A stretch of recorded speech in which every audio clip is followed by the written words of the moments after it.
So Bobsdecline is a channel about a lineman in Eastern Canada, and it's a very interesting channel. And recently he did a video about why he doesn't particularly like the term. It's not the voltage that kills you, it's the amperage.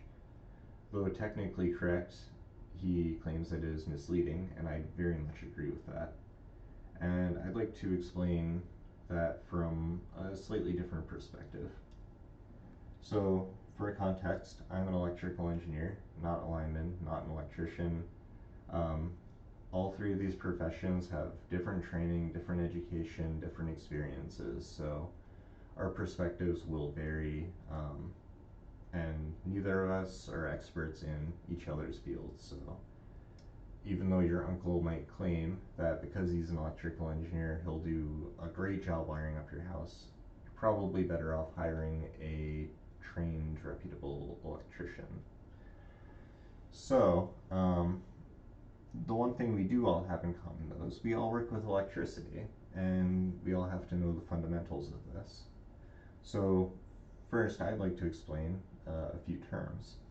So first we have voltage, and this is typically represented by the letter V, and it has units of volts that are also represented by the letter V. Pretty straightforward. Next we get to current. Current is represented by the letter I, blame the French, and it has units of amps, or amperes. And the unit for this is A, or the unit is amps, represented by the letter A. Now resistance is a little bit weirder. It's represented by the letter R. Okay, that makes sense. But the unit is ohms, and that is represented by a capital Greek letter omega. Now, I should explain what these three terms are, because they are all different. There are other terms like power and energy. I'm not going to discuss those here, but they are also not synonymous with any of these terms, although they're related. So a very common analogy for these three terms is water flowing through a pipe on a gradient or through a river. So the actual flow of the water is going to be your current, which makes sense because that same term applies for water. Now, how fast this will flow, or I guess, how much energy has to do with the difference between this level and this level. You have your potential energy, and that's really what voltage represents. It's the difference between this level and this level. Now, ohms represents the resistance. So if you have a smaller diameter pipe, it's going to be harder to push that water through here, and it will restrict your flow. It'll restrict your current. If you have a larger diameter pipe, you'll have less resistance. And this really boils down nicely to what we call Ohm's law. Ohm's law is the relation between these three terms, and it is that voltage equals current times resistance. Now this can also be written, if you just do a little bit of rearranging, as current equals voltage over resistance. And this will lead to a very important point. Your resistance is, in a lot of cases, going to be constant. So if you touch two wires with different voltages or different current running through them, but you touch them in exactly the same way, your resistance through your body is going to be the same. So we can kind of ignore it for now. That's not to say that resistance will always be the same in your body. It depends on a lot of factors, where you're measuring from in your body, how oily your skin is, etc., etc. So This is assuming same conditions, you touch two different wires. But what this means is that your current is actually proportional to your voltage. And that means if you plot voltage on one axis and current on the other, you're going to have a straight line. That is, the higher your current, proportionally the higher your voltage. The higher your voltage, proportionally the higher your current. And this becomes very important. So let's take a look at a few scenarios. So one common trope is the car battery getting shocked by a car battery. Now a car battery is 12 volts typically, and it might have something like 600 cold cranking amps, and what that means is that is the amount of current that it is capable of driving through your starter motor. So that seems like quite a large number, so that seems pretty dangerous, 600 amps. But let's go apply Ohm's law to this. So I actually just measured a wrench and saw that it had a resistance of around 10 ohms. And I measured between my fingertips and I saw a resistance of 450,000 ohms. This can also be written as 450 kilo ohms. But just to keep it simple, I'm going to write it out. So using Ohm's law, our voltage is 12 volts. So the battery will keep a constant 12 volts no matter what, unless you exceed this rating. But we'll get to that if it matters. So our current, we said, let me write it over here, our current equals our voltage over our resistance. Our voltage is 12 volts in all cases. So that means our current equals 12 volts over 10 ohms for the wrench. And let's get a calculator. 12 over 10 is going to equal 1.2 amps, which is certainly enough to kill you.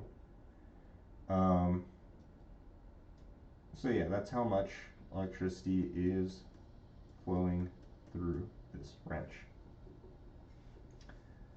For a human, we have 12 volts divided by 450,000 ohms, and this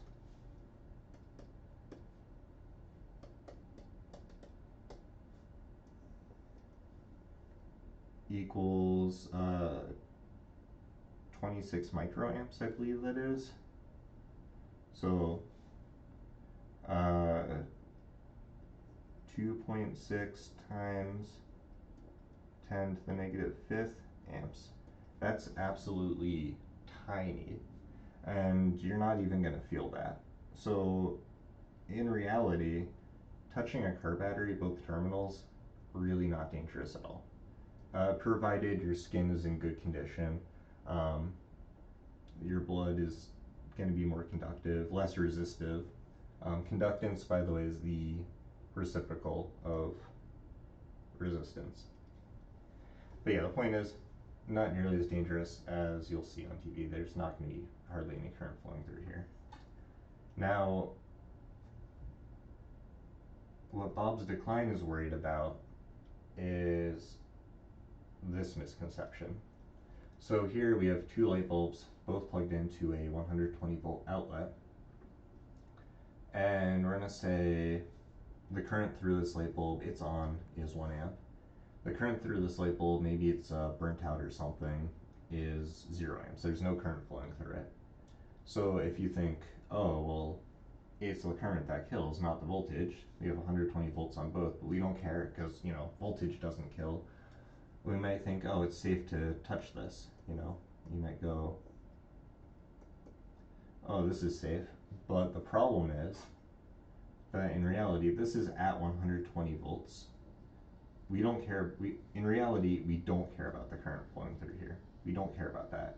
We care about 120 volts divided by Let's just use that 450,000 figure. And that's going through you, through the ground, which is at 0 volts. And now you have 120 volts divided by 450,000 ohms. And that's going to be just 10 times this number because we were at 12 volts. So it's going to be 2.6 times 10 to the negative fifth. Or to the negative fourth, I believe. Now, in reality, again, this might change depending on the path it takes through your body. It might encounter less resistance, and you might end up very well getting a zap that you will feel off this. You probably will, actually. And it could be deadly. And when we're talking about overhead lines, this is like several thousand volts, which means you have more numbers here. You end up with just 2.6 times 10 volts, 260 volt, or 260 amps, for example, which is insanely enough to kill you. So yeah, the point is, ultimately, that the higher the voltage, if your voltage goes up, your ability to drive current goes up. So while technically it is the current that kills you, you need the voltage to be able to drive the current. And if you have a high voltage application, it can probably drive that high current. And that's what makes this a dangerous situation, even if you think, oh, well, that's not dangerous. And it's also what makes this not a particularly dangerous situation when you might think, oh, that sounds super dangerous.